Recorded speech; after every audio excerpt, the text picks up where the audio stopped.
কিরে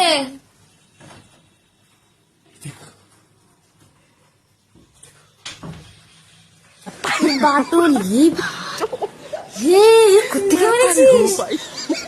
কোথা থেকে মারিস রে? বৃষ্টি হচ্ছিল বসছিল বাটুল দিয়ে মেরেছে। ভাই ওর কোথায় লেগেছে? ওর দেখি দেখি দেখি। তুই বর্ষায় পাখিটা মেরে দিলি? এটা তুই ঠিক করিস নি। তুই জানি পাখি মারতে নেই জানিস? রাখো এটাকে এখন রোস্ট করতে হবে। রোস্ট কেউ যদি দেখতো কি বলতো বলতো? ওই সামনে ওখানে দর্জির কাজ করে, ওরা সবসময় দরজা খুলে রাখে। দেখতে পাইনি। তো মারলি কি করে?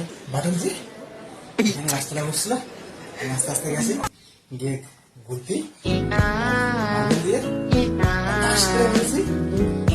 জলে পড়েছি। আমি আবার এই জল থেকে তুলে নিয়ে আসি।